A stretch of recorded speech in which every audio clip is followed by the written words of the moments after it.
ঝালকাঠি রাজাপুরের মাদ্রাসার সুপার সহকারী শিক্ষক ও সভাপতির অপসারণের দাবিতে মানববন্ধন। মোহাম্মদ মাসুম বিল্লাহ, ঝালকাঠি জেলা প্রতিনিধি। এর রিপোর্টে দেখুন বিস্তারিত। ঝালকাঠির রাজাপুরে তারাবুনিয়া আমিনা খাতুন দাখিল বালিকা মাদ্রাসার ভারপ্রাপ্ত সুপার মাওলানা রুস্তম আলী ফরাজি, সহকারী শিক্ষক আব্দুল কুদ্দুস এবং ম্যানেজিং কমিটির সভাপতি ইসহাক আলীর অপসারণের দাবিতে মানববন্ধন কর্মসূচি পালন করেছে অভিভাবক ও এলাকাবাসী। বুধবার সকাল 10টায় মাদ্রাসার সামনে ঘণ্টাব্যাপী এ মানববন্ধন কর্মসূচি পালন করা হয়।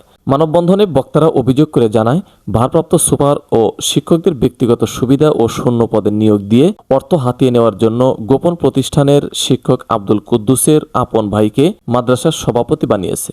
মাদ্রাসার 4র্থ শ্রেণীর শূন্য পদে প্রতিষ্ঠানের দপ্তরি মোস্তফা ফরাজির ছেলেকে চাকরি দেওয়ার কথা বলে তার থেকে 46% লিখে নেয় মাদ্রাসার সুপার ও সভাপতি।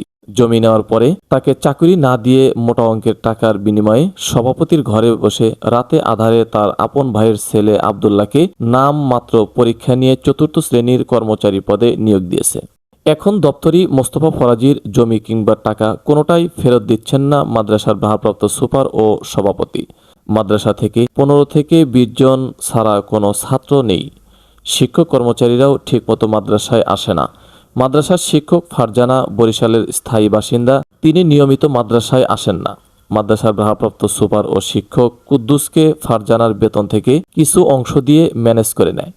এ সময় বক্তারা মাদ্রাসার দুর্নীতিবাজ মাদ্রাসার ভারপ্রাপ্ত সুপার রুস্তম আলী ফরাজি, সহকারী শিক্ষক আব্দুল কুদ্দুস এবং ম্যানেজিং কমিটির সভাপতি ইসহাক আলীর অপসারণের দাবি জানায়।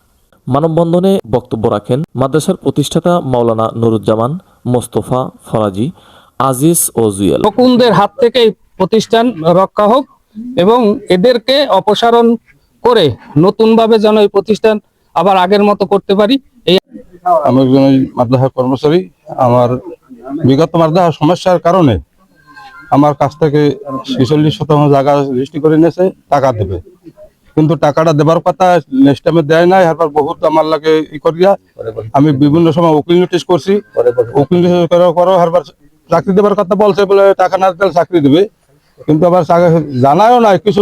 S MP news 24 news desk.